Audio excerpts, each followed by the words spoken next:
What's happening, interestingly, is that, and we're talking now structures, not states, although they were evolving in their own certain way as well.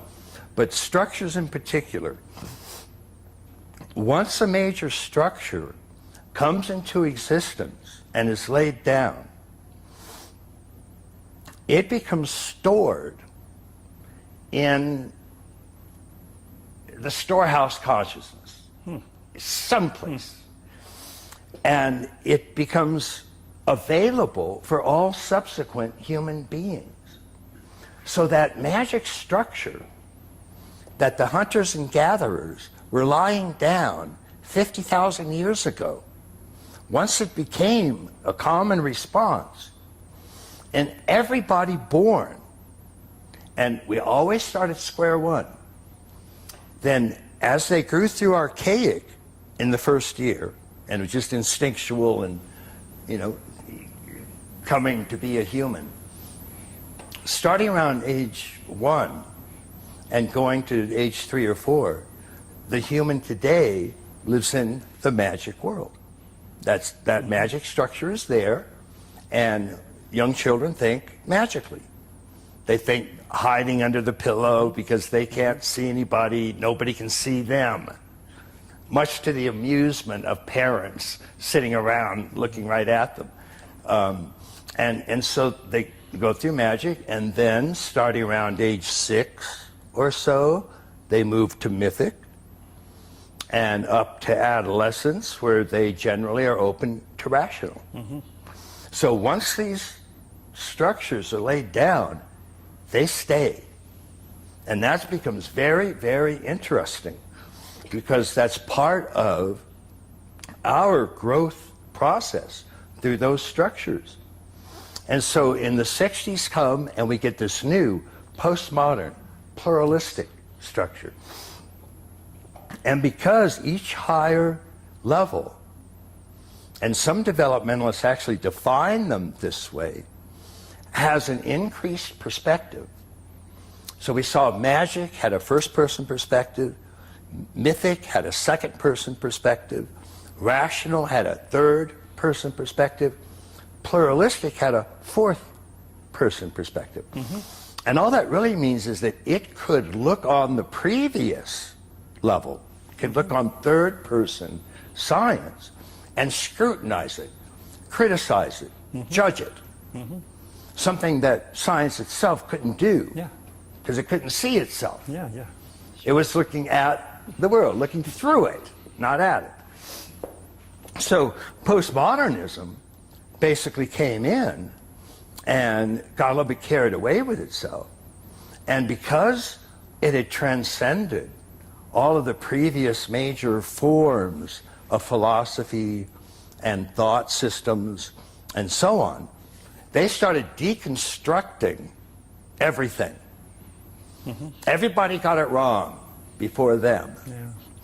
And so we went through several decades of that until we had deconstructed everything.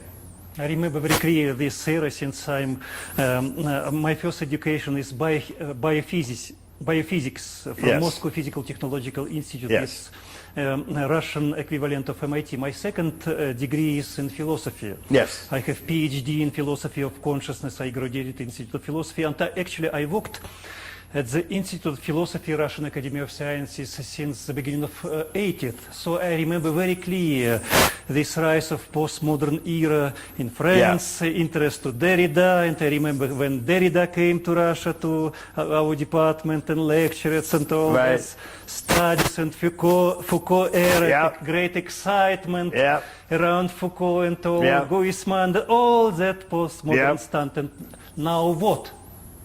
After all of the glowing in philosophy. So what? Next question. That's right. And we again ran into the same problem, which is it sort of dealt with all the questions that was bothering it, but then it started running into things that it couldn't. And from the beginning, postmodernism had certain strong critics. And they include everybody from Charles Taylor to Jürgen Habermas and whatnot. And the general complaint was what's called the performative contradiction.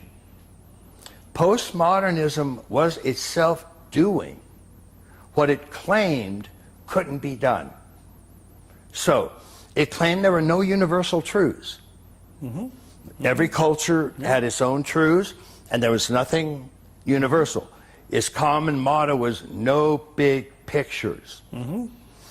And so it believed that all knowledge was socially constructed, was in part an interpretation, was therefore not ultimately true, but more like fashion fads, the length of hemlines. And truth at any given era is simply what people could be convinced to believe. A great definition, yeah. Reality, as Lily Tomlin put it, was a collective hunch. And so postmodern came in, but all of those claims it was making, that there are no universal truths, there are no big pictures, all truth is socially constructed, all truth depends on context. Every single one of those was claimed to be true for all people, at all places, at all times. Yeah. Complete universal Yeah, truths. These were not open to interpretation. These were not socially constructed. These were truth, period. What is ontology behind all of them? Yeah, yeah. What is ontology? Can you describe? Yeah. So postmodernism had run into its limitations. And its limitations was, as it reflected on, using its fourth person perspective, reflected on all of the previous approaches.